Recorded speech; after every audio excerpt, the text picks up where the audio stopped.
नमस्कार साथियों, स्वागत है आप सभी का धाकड़ अकेडमी में। मैं राम धाकड़ आज आपके सामने प्रारंभिक शिक्षा पूर्णता प्रमाण पत्र परीक्षा 2022 मॉडल प्रश्न पत्र लेकर आया हूँ आपके सामने कक्षा 8 के लिए विषय हिंदी का, जिसमें पूरे मैं 21 प्रश्न करवाऊँगा हल सहित पूरे के पूरे उत्तर बताऊँगा। और पैटर्न चेंज हो गया था, आपको पता कल के वीडियो में बताया था मैंने कि इस बार कॉपियाँ नहीं दी जाएगी, उसके बदले में अपने को पेपर में ही उत्तर लिखना होगा। पेपर में ही जगह दी होगी, उसमें ही उत्तर लिखना होगा। तो प्रश्न क्रमांक अपना प्रथम है, फर्स्ट वाला, नीचे दिए गए प्रश्नों के उत्तर सही विकल्प चुनकर लिखिए। यानी कि 1 से 15 तक प्रश्न है, उसके एक नंबर का प्रश्न है और उसका सॉल्यूशन उसके आगे कोष्टक दिया है, उसी में लिखना है। तो फर्स्ट प्रश्न अपने पास फर्स्ट का प्रश्न, अभी न होगा मेरा अंत पंक्ति में किस ऋतु के लिए कहा गया है? यहाँ पर बसंत ऋतु के लिए कहा गया है, तो सही इसका ऑप्शन रहेगा। यहाँ पर पढ़ देंगे अपन सह। लाह की चूड़ियाँ आकार देने के लिए किस वस्तु का उपयोग किया जाता है? तो यहाँ पर मुंगेरिया का उपयोग किया जाता था, इसका ऑप्शन सही हो जाएगा। प्रश्न क्रमांक तीसरा है, अमृत शब्द का विपरीत शब्द है। अमृत यानी कि अमृत का हो जाएगा विष, ब। इसी प्रकार से अपने पास पांचवा प्रश्न और चलते हैं। प्रत्युष शब्द का समानार्थी शब्द है। यहाँ पर प्रत्युष शब्द का समानार्थी यानी कि प्रत्युष किससे मिलता जुलता है? तो प्राप्त काल से मिलता जुलता है, इसका ऑप्शन हो जाएगा ए।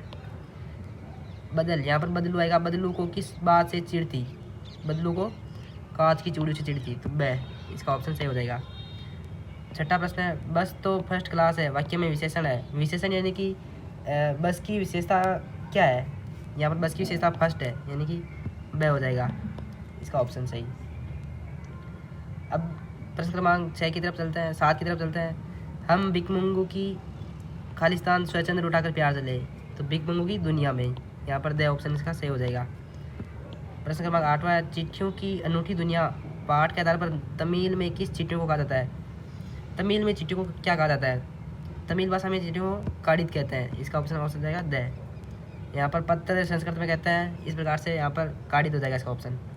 प्रश्न क्रमांक 9 है, रविंद्र शब्द का सही संधि विच्छेद होगा। रविंद्र शब्द का सही संधि विच्छेद होगा रवि प्लस इंद्र, ब, उसका ऑप्शन सही हो जाएगा। प्रश्न क्रमांक 10 है, दो शब्दों के मिलने से क्या बनता है? दो शब्दों के मिलने से समास बनता है, तो इसका ए ऑप्शन सही हो जाएगा। 11वां है, चिड़िया की चोंच में क्या दबा हुआ था? चिड़िया की चोंच में 3 का दबा हुआ था, ब ऑप्शन का सही हो जाएगा। प्रश्न क्रमांक 12 की ओर चलते हैं, जहाँ पर मुर्गियों को रखा जाता है उसे क्या कहते हैं? मुर्गियों को रखने के स्थान को दड़बा कहते हैं, तो से इसका ऑप्शन सही हो जाएगा। 13वां है, नैनन के जल सो पग धोए, पंक्ति में किसने पैर धोए? पंक्ति में श्री कृष्ण ने सुदामा के पैर धोए, इसका ब ऑप्शन सही हो जाएगा। प्रश्न क्रमांक 14 है, पुडुकोट्टई किस राज्य का जिला है? पुडुकोट्टई एक जिला है, वो तमिलनाडु राज्य का जिला है, द ऑप्शन का सही हो जाएगा। प्रश्न क्रमांक 15 है, गवरैया की टोपी में कितने फुंदे थे? फुदने थे, यहाँ पर 5 फुंदने थे, ब ऑप्शन सही हो जाएगा इसका। अब 1 से 15 तक प्रश्न एक नंबर के कर लेते हैं। अब प्रश्न क्रमांक 2 की तरफ चलते हैं। 2 क्या बोल रहा है अपने को, नीचे दी गई पंक्तियों की पूर्ति सही शब्द चुनकर लिखिए। यहाँ पर ये अपने को शब्द दे दिए हैं, अब इन शब्दों से अपने 1 से 7 तक प्रश्न है, इनको वरना अभी न होगा मेरा अंत, इसमें क्या होगा साथियों? अभी न होगा मेरा अंत, यहाँ पर अंत आ जाएगा। मैं ही अपना खालिस्तान मर्दूल कर, यहाँ पर मैं ही अपना स्वप्न मर्दूल कर, स्वप्न। जगह एक खालिस्तान आ जाएगा, प्रत्युष मनोहर। और चौथा है, धोती फटी सी लटी, यहाँ पर दुपटी आ जाएगा। पूछत दीन दयाल को धाम, यहाँ पर धाम आ जाएगा। छठा है, ऐसे बेहाल खालिस्तान सो पग कटंग जाल लगे पुनी दोय, यहाँ पर इसका हो जाएगा ऐसे बेहाल खालिस्तान, यहाँ पर हो जाएगा विवाइन। खालिस्तान कांख में चापी रहे तुम, सुदामा कांख में क्या दबा रखे थे? पोट्री, चावलों की पोट्री, यहाँ पर पोट्री आ जाएगा। इस प्रकार से यहाँ पर अपने को खालिस्तान भरना है। अब प्रश्न क्रमांक 3 है अपना, 3 की तरफ चलते हैं। 3 है अपना, नीचे दिए गए वाक्यों को पढ़कर सही गलत का निशान लगाइए।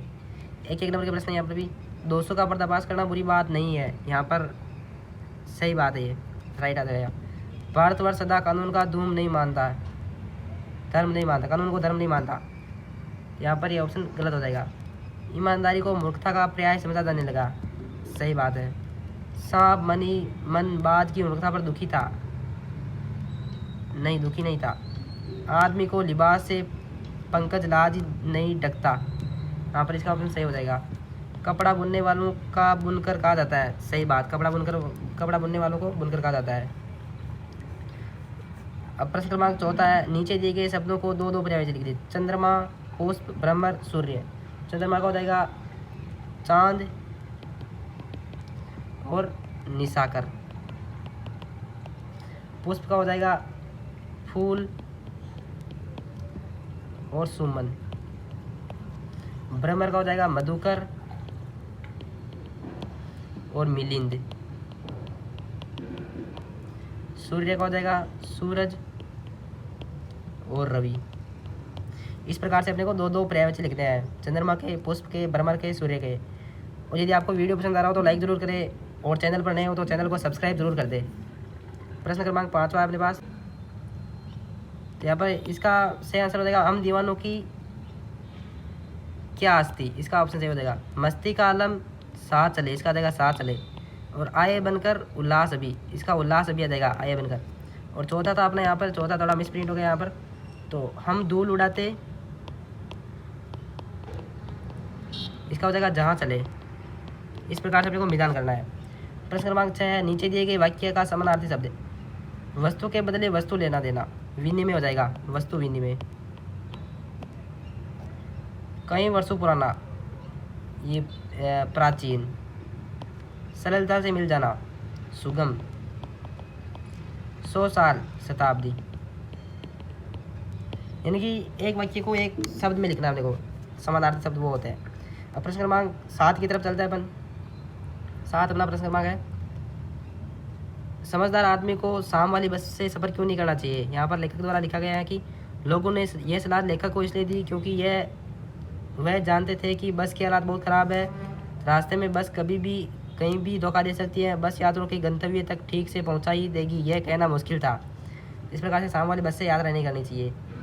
प्रश्न क्रमांक 8 है, आपको कौन सी ऋतु सबसे अच्छी लगती है और क्यों। तो यहाँ पर इसका आंसर हो जाएगा, हमारे भारत देश में साल भर में क्रमशः 6 ऋतुओं का आगमन होता है। इन सब ऋतुओं का अपना अलग अलग महत्व होता है।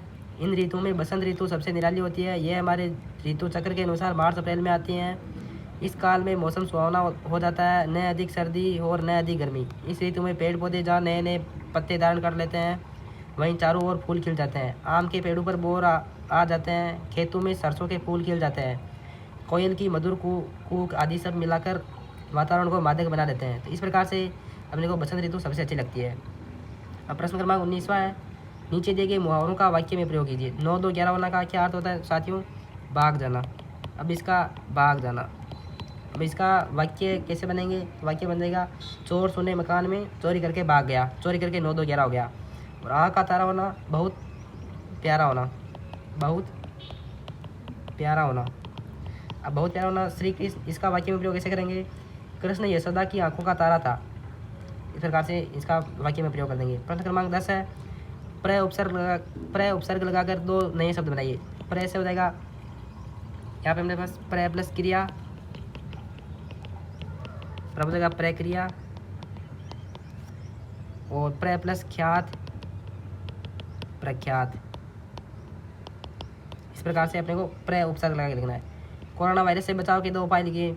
तो अपने को मास्क पहनकर बाहर जाना चाहिए और हाथों को बार बार अच्छी तरीके से साबुन से धोना चाहिए। तो इस प्रकार से दोनों अपन लिख सकते हैं यहाँ पे। प्रश्न क्रमांक 12वां है, गाड़ी चलाते समय कौन कौन सी सावधानी रखनी चाहिए। तो सावधानी अपने पास, गाड़ी चलाते समय बातचीत न करें, गाड़ी चलाते समय सीट बेल्ट बांधनी चाहिए, गाड़ी चलाते समय मोबाइल पर बात नहीं करें, नशा करके गाड़ी नहीं चलाए, तेज़ गति से गाड़ी नहीं चलाए। इस प्रकार से अपने को ये सावधानियाँ रखनी चाहिए। 13वां प्रश्न है, साइकिल की विनम्र सवारी को क्यों कहा जाता है। साइकिल को विनम्र सवारी क्यों कहा जाता है। यहाँ पर अपने पास आंसर है, लेखक की दृष्टि में साइकिल एक विनम्र अर्थात आम सवारी है। इसे चलाना जहाँ आसान है वहीं इस पर खर्चा भी बहुत कम आता है। यह स्त्री पुरुष दोनों के लिए उपयोगी है। उसने कभी सोचा नहीं था कि साइकिल जैसी आम सवारी भी किसी के जीवन में इतना बड़ा परिवर्तन ला सकती है। यह तो अपने पुडुकोट्टई पहुँचने के बाद ही जाना था, क्योंकि वहाँ की महिलाओं में जकड़ दिलाने का कार्य साइकिल नहीं किया। यानी कि एक पुडुकोट्टई जिला है तमिलनाडु का, वहाँ पर साइकिल सीखने और सिखाने का वहाँ पर एक शिविर लग रहा था, तो वहाँ से लिया गया है प्रश्न और इसको अच्छे से आपको याद करना है। कामचोर कहानी क्या संदेश देती है। कामचोर कहानी यह संदेश देती है कि माता पिता को चाहिए कि बच्चों में घर का कार्य करने की आदत डालनी चाहिए, उन्हें निठल्ला बैठाकर नौकरों पर आश्रित नहीं करना चाहिए। यही संदेश दिया गया है कामचोर कहानी द्वारा। अब प्रश्न क्रमांक 15 से 17 3 प्रश्न, गद्यांश को पढ़कर प्रश्नों के उत्तर देना है। अब यहाँ पर पर्वत की अंधेरी घाटियों में एक नदी भी बहती थी, अपने रास्ते पर बिखरे पत्थरों को तोड़ती, शोर मचाती हुई यह नदी बड़े जोर से समुद्र की ओर लपकती जाती थी। जिस जगह पर नदी और समुद्र का मिलाप होता था वहाँ लहरें धूम के जाग सी सफेद दिखाई देती थी। नदी कहाँ पर बहती थी? यहाँ पर इसका आंसर हो जाएगा ये फर्स्ट लाइन, पर्वत की अंधेरी घाटियों पर। यहाँ पर इसका आंसर मैंने लिखा भी, नदी पर्वत की अंधेरी घाटियों पर बहती थी। अब प्रश्न क्रमांक दूसरा है 16वां, नदी और समुद्र के मिलाप के स्थान पर लहरें कैसे दिखाई देती थी? नदी और समुद्र के मिलाप के स्थान पर लहरें दूध के जाग जैसी सफेद दिखाई देती थी। और शोर मचाना शब्द का अर्थ है तेज आवाज़ करना। इस प्रकार से अपने को 15, 16, 17 का आंसर गद्यांश को पढ़कर ही उत्तर देना है। इसके जैसा गद्यांश आएगा वैसा उसके अकॉर्डिंग अपन को आंसर देना है। प्रश्न क्रमांक 18वां, नीचे दिए गए पद्यांश पंक्तियों का भावार्थ लिखिए। यहाँ पर ये पद्यांश को पढ़ देना है और इसका भावार्थ इस प्रकार से लिखना है। यहाँ पर लिखना है, यह सवैया नरोत्तम दास द्वारा रचित सुदामा चरित पाठ से लिया गया है। यहाँ उस समय का वर्णन है जब गरीब सुदामा अपने बचपन के मित्र श्री कृष्ण से मिलने द्वारका आए थे। द्वारपाल ने उन्हें रोका और द्वारकाधीश को उनके आने की सूचना दी। व्याख्या इस प्रकार लिख सकते हैं कि द्वारपाल कहता है कि हे प्रभु, दरवाजे पर एक निर्बल ब्राह्मण आया है जिसके सिर पर न पगड़ी है और न शरीर पर कुर्ता। वह न जाने किस ग्राम का रहने वाला है। उसकी धोती फटी हुई है और उसके कंधे पर फटा सा दुपट्टा हुआ है। उसके पैरों पर जूते भी नहीं है। दरवाजे पर एक दुर्बल ब्राह्मण खड़ा हुआ है। महलों व द्वारका की धरती की सुंदरता देखकर चकित हो रहा है। वह दीनों पर दया करने वाले श्री कृष्ण का दाम पूछ रहा है। वह और अपना नाम सुदामा बताता है। तो इस प्रकार से इसका अपना को व्याख्या लिखनी है पूरी सी। प्रश्न क्रमांक 19वां है, किसी एक शीर्षक पर कहानी लिखिए। मेहनत का फल मीठा होता है जैसे को तैसा। इसको अपने शब्दों में एक कहानी लिखनी है। इस प्रकार से 20वां प्रश्न है मेरे पास, स्वयं को दीपिका मानकर अपने प्रधानाध्यापक को आवश्यक कार्य हेतु 3 दिवस का आवश्यक पत्र लिखिए। तो अपने को पत्र लिखना होगा। ये पत्र आपने क्लास अपने स्कूल में बहुत ही अच्छे तरीके से टीचर ने पढ़ा दिया होगा, तो वहाँ से आपको देखकर लिखना है। और प्रश्न क्रमांक 21वां एक निबंध लिखना है। हमारे विद्यालय किसी यात्रा का दृश्य है, स्वच्छ भारत मिशन। तो यहाँ पर इस प्रकार से अपने को निबंध लिखना है बहुत ही अच्छे और साफ़ सुथरे शब्दों में, जो कि 8 नंबर का आता है। तो इस प्रकार से अपने को पूरी की पूरी ये 16 पेपर हो गया अपना। तो इस पेपर को आईडी में लगा कर आप बहुत ही अच्छा प्रश्नों के उत्तर लिख सकते हो।